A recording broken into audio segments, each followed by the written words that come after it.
Marcos capítulo 16, a partir do verso 1. Queiram ficar em pé, irmãos, para essa leitura. Logo depois os irmãos poderão assentar por um bom período, enquanto estiverem ouvindo o sermão e orando pelo pregador que carece mesmo das orações do povo de Deus. Meus irmãos, pregar não é sinônimo de fazer palestra, é muito diferente.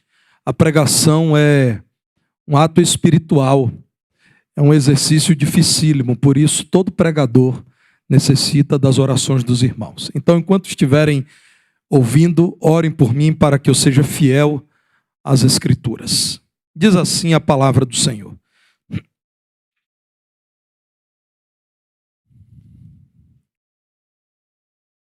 Passado o sábado, Maria Madalena, Maria, mãe de Tiago e Salomé, compraram aromas para irem embalsamá-lo. E muito cedo, no primeiro dia da semana, ao despontar do sol, foram ao túmulo. Diziam umas às outras: quem nos removerá a pedra da entrada do túmulo? E olhando, viram que a pedra já estava removida, pois era muito grande. Entrando no túmulo, viram um jovem assentado ao lado direito, vestido de branco, e ficaram surpreendidas e atemorizadas. Ele, porém, lhes disse: não vos atemorizeis. Buscais a Jesus, o Nazareno, que foi crucificado. Ele ressuscitou, não está mais aqui. Vede o lugar onde o tinham posto. Mas ide, dizei a seus discípulos e a Pedro que ele vai adiante de vós para a Galileia. Lá o vereis, como ele vos disse.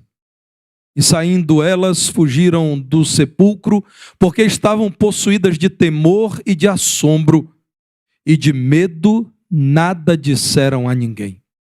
Havendo ele ressuscitado de manhã cedo, no primeiro dia da semana, apareceu primeiro a Maria Madalena, da qual expelira 7 demônios. E partindo ela, foi anunciá-lo àqueles que, tendo sido companheiros de Jesus, se achavam tristes e choravam. Estes, ouvindo que ele vivia e que fora visto por ela, não acreditaram. Depois disto, manifestou-se em outra forma a 2 deles que estavam de caminho para o campo. E indo, eles o anunciaram aos demais, mas também a estes 2 eles não deram crédito. Finalmente, apareceu Jesus aos 11, quando estavam à mesa, e censurou-lhes a incredulidade e dureza de coração, porque não deram crédito aos que o tinham visto já ressuscitado. Assentai-vos.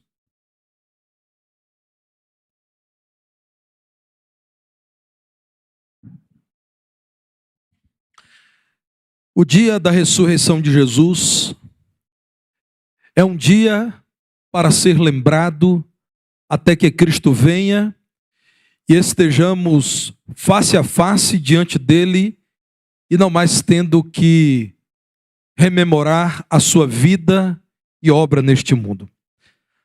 A ressurreição de Jesus é um tema central da fé cristã. Observe aquilo que está em Atos 4, verso 33, quando descrevendo a vida da igreja de Cristo, a palavra de Deus diz que com grande poder os apóstolos davam testemunho da ressurreição do Senhor Jesus, e em todos eles havia abundante graça. O que teria acontecido para que um grupo assustado, cabisbaixo, desnorteado, passasse no capítulo 4 de Atos, ainda no princípio da história da igreja, a testemunhar com poder e a viver abundantemente a vida na graça de Deus? Eles sabiam, Jesus ressuscitou. O apóstolo Paulo, escrevendo à igreja de Corinto, em 1 Coríntios 15, a partir do verso 1, diz, irmãos, que o evangelho, da palavra grega evangelion, boa nova, boa notícia, é também o anúncio do Cristo ressurreto. Irmãos, diz Paulo, venho lembrar-vos o evangelho que vos anunciei, o qual recebestes e no qual ainda perseverais. Por ele também sois salvos, se retiverdes a palavra tal como vos-la preguei, a menos que tenhais crido em vão. Antes de tudo, vos entreguei o que também recebi, que Cristo morreu pelos nossos pecados, segundo as Escrituras, e que foi sepultado e ressuscitou ao terceiro dia, segundo as Escrituras. E apareceu a Cefas e depois aos 12. Depois foi visto por mais de 500 irmãos de uma só vez, dos quais a maioria sobrevive até agora, porém alguns já dormem. Depois foi visto por Tiago, mais tarde por todos os apóstolos, e afinal, depois de todos, foi visto também por mim, como por um nascido fora de tempo. Eu utilizo esses dois textos bíblicos inicialmente para dizer a você que sim, para a igreja de Cristo, que recebeu do próprio Cristo a ordem para alcançar o mundo com a mensagem do Evangelho, a pregação era acerca da ressurreição do Senhor. Pregavam testemunhando poderosamente: Jesus está vivo, ele não permaneceu morto. O Evangelho contempla este conteúdo desde o seu princípio. Segundo as Escrituras, ele deveria padecer, mas também deveria ressuscitar, e isso aconteceu. Agora vejam, irmãos, o texto que lemos inicialmente, Marcos capítulo 16. Se as pessoas que aparecem nesta narrativa tão bela criam mesmo na ressurreição de Jesus. Por vezes exploramos a incredulidade destas pessoas, mas irmãos, vejam a beleza do texto bíblico em dizer: a ressurreição de Jesus Cristo surpreendeu tanto estas pessoas, que mesmo tendo visto o túmulo vazio, o anjo anunciando a ressurreição, tendo ouvido pessoas dizerem Jesus apareceu vivo, muitos ainda não criam. Não digam que a ressurreição foi uma história criada e plantada pelos discípulos de Jesus, porque as mulheres que foram ungir o corpo do Senhor, segundo o que diz Marcos capítulo 16, verso 1, foram embalsamá-lo. Não embalsamá-lo à maneira egípcia, mas à maneira dos judeus. O texto bíblico diz que essas mulheres compraram aromas, na língua grega, arômata, especiarias, perfumes. Isso, irmãos, é um dado precioso da palavra de Deus. Estavam se preparando para honrar um corpo morto e já em estado de decomposição. Amavam Jesus. Tinham a pregação de Jesus como divina. A memória de Jesus lhes era especial, mas ainda não conseguiam acreditar que ele ressuscitaria. Por isso levaram uma espécie de azeite aromático, um preparado muito comum naqueles dias, para disfarçar o mau cheiro de alguém que já estava pelo terceiro dia naquele túmulo com o corpo morto. Meus irmãos, elas iriam tão somente dar continuidade ao trabalho iniciado por José de Arimateia e Nicodemos, buscando um lugar para o corpo de Jesus, buscando honrar o corpo de Jesus. Não tinham entendimento acerca da ressurreição de Jesus. Por isso é tão valioso pensar naquilo que aconteceu com essas pessoas, a partir do momento em que surpreenderam-se dizendo: é verdade, ele disse que em 3 dias o templo seria destruído e reconstruído. Ele disse que voltaria. Porque cuidariam de um corpo, já que estavam esperando a ressurreição. Quem iria cuidar do mau cheiro de um corpo morto, se eles já criam na ressurreição? Não criam, irmãos. tinham extrema dificuldade para organizar na cabeça tudo o que estava acontecendo. Depois de longos 3 anos, sob direção de Jesus, estavam agora sozinhos, sentindo-se assim. E mais, as mulheres foram ao sepulcro e tinham ainda um grande desafio à frente: remover a grande pedra que selava o sepulcro. Os arqueólogos dizem que era muito mais difícil retirar a pedra do que colocá-la, porque a pedra vinha de uma certa elevação e era encaixada num sulco à entrada do sepulcro. Diz o texto bíblico que mulheres foram ao sepulcro e ainda tinha aquela grande rocha que elas não suportariam remover. Vejam no verso 3, quando a palavra de Deus diz que o questionamento era: quem removerá a pedra? Nós precisamos entrar no túmulo. E esses túmulos, especialmente aquele que Jesus foi colocado, eram espaçosos. Contemplavam uma antessala e, num segundo ambiente, era então colocado o corpo morto. A pergunta é: quem irá remover a pedra? Porque precisamos honrar o corpo do Senhor Jesus. Veja em sua Bíblia o Evangelho de Mateus, no capítulo 27. O que nos diz a partir do verso 62? Mateus 27, 62.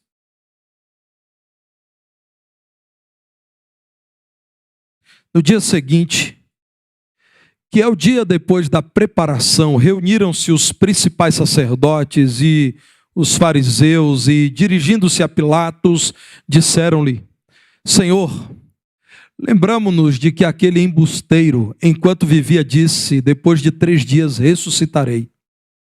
Ordena, pois, que o sepulcro seja guardado com segurança até o 3º dia, para não suceder que, vindo os discípulos, o roubem e depois digam ao povo: ressuscitou dos mortos.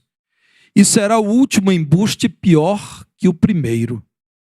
Disse-lhes Pilatos: aí tendes uma escolta, ide e guardai o sepulcro como bem vos parecer. Indo eles, montaram guarda ao sepulcro, selando a pedra e deixando ali a escolta. Irmãos, está muito claro que aquele grupo assustado não teria poder para roubar o corpo de Jesus num sepulcro muito bem vigiado. Está mais claro ainda que os líderes religiosos não estavam dispostos a descuidar nesse particular. O que aconteceu naquele dia é que um evento singular e irrepetível, o Deus que se fez carne, ressuscitou em poder e glória, surpreendeu a todos, os que eram favoráveis a Jesus e os que se tornaram inimigos de Jesus. Aquele primeiro dia da semana, aquele domingo, é irrepetível, mas deve ser lembrado sempre para que sejamos edificados e sustentados na fé. Voltando a Marcos 16, verso 1, a palavra de Deus com clareza diz que chegaram muito cedo. Na verdade, ainda era madrugada. O sábado acaba com o pôr do sol, o domingo ao escurecer, e logo na madrugada, um pouco antes do nascer do sol, lá estavam no túmulo as mulheres que foram honrar o corpo de Jesus. A palavra de Deus frisa que isto aconteceu no domingo, no primeiro dia da semana. Vejam o verso 9, quando a palavra do Senhor mais uma vez diz que, havendo ele ressuscitado de manhã cedo no primeiro dia da semana, apareceu primeiro a Maria Madalena. A palavra de Deus, irmãos, nos diz algo.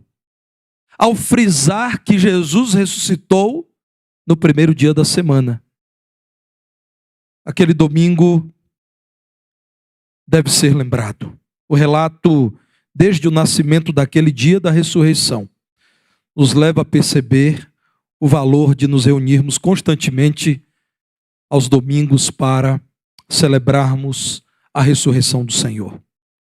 Nós devemos nesse dia recordar que Jesus ressuscitou. O texto bíblico diz com clareza que ao chegarem ao sepulcro viram a pedra já removida, verso 4. No verso 5 diz que viram um anjo, um jovem, vestido de branco, ficaram cheias de temor, surpreendidas com a cena. Mas o anjo disse: não tenham medo, tudo está acontecendo como as Escrituras dizem. Vocês estão buscando o corpo de Jesus o Nazareno. Eu sei, ele foi crucificado, mas ele ressuscitou, o corpo dele não mais está aqui. Venham ver o lugar em que ele estava. Meus irmãos, porque Jesus ressuscitou naquela manhã de domingo, ele está vivo. Nós, os cristãos, sabemos que porque Jesus está vivo, ele deve ser adorado em todo lugar, inclusive aqui. Adore o Cristo vivo. Que porque está vivo, deve ser proclamado a todas as pessoas. A mensagem do cristianismo é a mensagem de vida abundante e eterna, de Cristo que é a vida e que está vivo. Com esta certeza, meu irmão, adore o Senhor sabendo que ele se faz presente em sua vida. Deve ser proclamado a todos. Eu estou aqui com um comentário de Marcos, escrito pelo saudoso pastor Isaltino Gomes, e eu quero compartilhar aquilo que ele diz acerca desse texto. E, meus irmãos, quando leio algo que me toca, eu não resisto, eu quero compartilhar com a igreja. No comentário de Marcos, na página 463, ele diz o seguinte: a ressurreição de Jesus foi o ponto forte da pregação da igreja primitiva. Ela não pregava bênçãos, cura ou prosperidade, mas Cristo ressuscitado. Esta é a pilastra básica da nossa fé. Eu preciso repetir, irmãos. Em dias sombrios como aqueles que temos vivenciado, como estes, é preciso dizer: o ponto forte da pregação da igreja primitiva foi: Jesus ressuscitou e vivo está. A igreja não pregava bênçãos, cura ou prosperidade, mas Cristo ressuscitado. Sem a ressurreição de Jesus, sua vida e seu ministério são historinhas piegas de um homem bom que ensinou coisas boas, mas que se enganou no fundamental, que é saber quem ele era. Sem a ressurreição de Jesus, o cristianismo não faz sentido nenhum. Um profeta, como no islamismo, Jesus é reconhecido, Isa, disse muito daquilo que compõe a ética dos relacionamentos no Ocidente, como tantos grupos reconhecem, e só. Morreu, não provou ser Deus, não venceu a morte, não cumpriu as Escrituras. Agora vejam, irmãos, a continuidade do comentário dele na página 465. Além deste de Marcos, repetido com outros detalhes em Mateus 28, 9 e 10, temos uma ordem de quem viu Jesus ressurreto. É muita gente, irmãos. Quem gosta de estudar história sabe que a ressurreição de Jesus é um fato que contempla uma quantidade exagerada de testemunhas oculares. Algumas pessoas que nós reconhecemos terem existido, como Platão, como Aristóteles, irmãos, não conseguem chegar perto da quantidade de testemunhas que na história seguramente dizem: andamos com Jesus, ouvimos Jesus e vimos Jesus ressurreto. Pastor Isaltino cita o seguinte: ele apareceu a Maria Madalena, isso está nos evangelhos de Marcos e João. Apareceu a Pedro, evangelhos de Lucas e primeira carta aos Coríntios. Apareceu aos caminhantes de Emaús, evangelhos de Marcos e Lucas. Apareceu aos 10 discípulos reunidos no cenáculo, evangelhos de Marcos e João. Apareceu a 7 discípulos em Tiberíades, evangelho de João. Apareceu a mais de 500 irmãos, primeira carta aos Coríntios. Apareceu a Tiago e a todos os apóstolos, primeira carta aos Coríntios. E apareceu a Paulo, como é dito na primeira carta aos Coríntios. E nós, diz o pastor Isaltino, esperançosamente aguardamos sua última aparição, que será em poder e glória, como diz Apocalipse 1:7. Ele virá e todo olho verá, mesmo aqueles que o traspassaram. Meus irmãos, o domingo da ressurreição deve ser lembrado, porque é dia em que recordamos que Jesus ressuscitou. É por isso um dia para interrompermos o trabalho secular, e como temos ensinado em nossa declaração doutrinária, excetuando-se, segundo a vontade de Deus, que é soberano, aquele trabalho que é indispensável para a conservação da vida, para a manutenção da vida. Então você, meu irmão, que é médico, está glorificando a Deus quando no domingo precisa cuidar de vidas que poderão morrer sem o seu auxílio.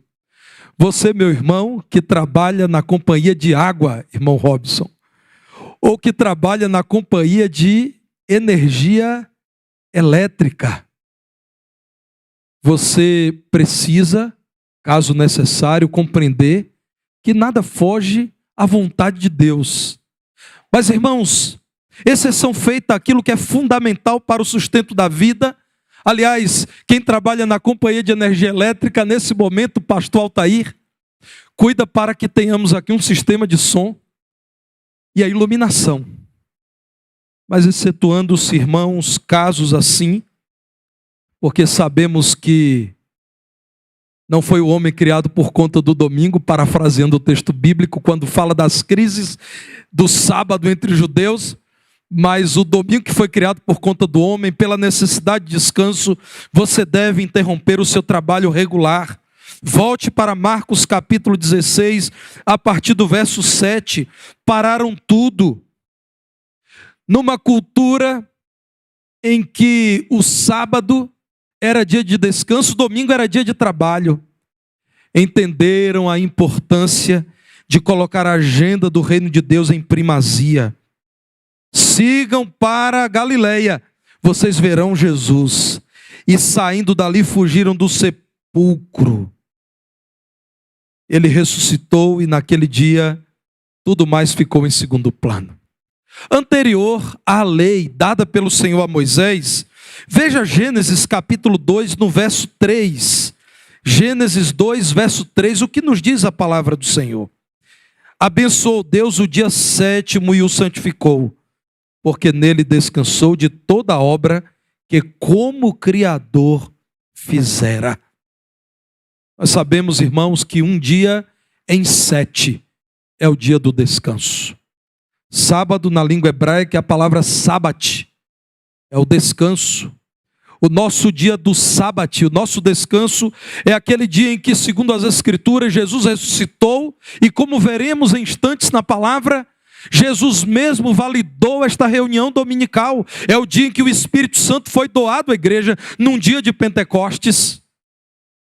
É o dia, meus irmãos, em que podemos resistir ao materialismo, à ganância, ao desejo que temos de conduzir nosso próprio viver e dizer: obedeceremos ao Senhor e descansaremos.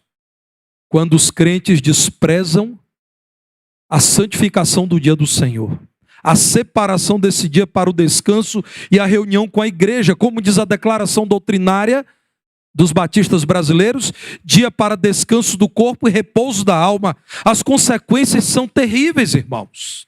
Cansaço, estresse, coração não resiste. Você não é uma máquina. Você foi criado por Deus com alguns limites. E por conta desses limites, você precisa descansar. Resista, meu irmão, a fazer aquele trabalho extra no domingo. Você que é estudante, a estudar para a prova no domingo, faça isso de segunda a sábado.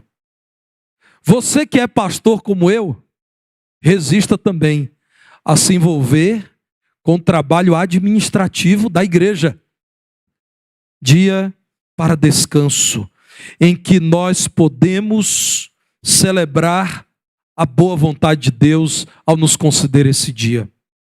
Dia em que podemos nos dedicar com especial ênfase ao serviço cristão. Se preciso, é aquele dia em que podemos deixar tudo e seguir para a Galileia, segundo a vontade de Deus.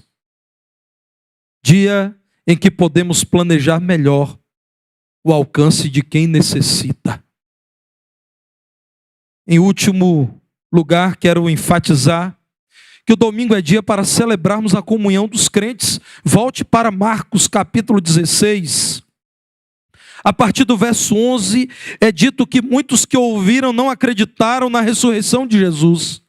Mas Jesus manifestou-se, verso 12, a outros, e passou a reuni-los. E verso 13, anunciaram a outros. Finalmente, quando estavam reunidos, verso 14, Jesus apareceu aos 11, exceção feita a Judas de Queriotes, o traidor que se matou. E quando estavam à mesa, como estamos aqui nessa manhã, claro que a nossa mais simples, censurou-lhes a incredulidade e dureza de coração, porque não deram crédito aos que o tinham visto já ressuscitado. É dia, irmãos, em que Jesus apresenta-se naquela reunião dominical e diz: eu preciso tratar vocês. É o que a igreja faz, sob iluminação do Espírito Santo, com a Bíblia aberta.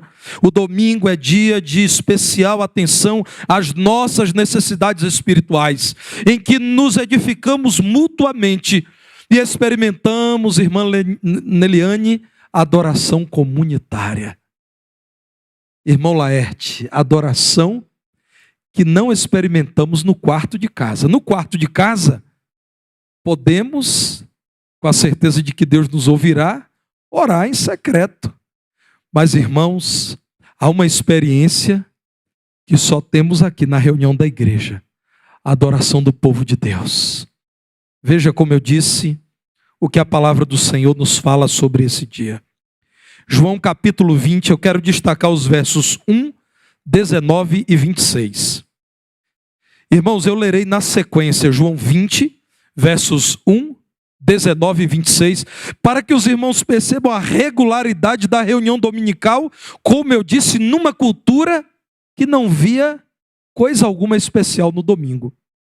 João, verso 1 do capítulo 20, no primeiro dia da semana, no domingo, Maria Madalena foi ao sepulcro de madrugada, sendo ainda escuro, e viu que a pedra estava revolvida.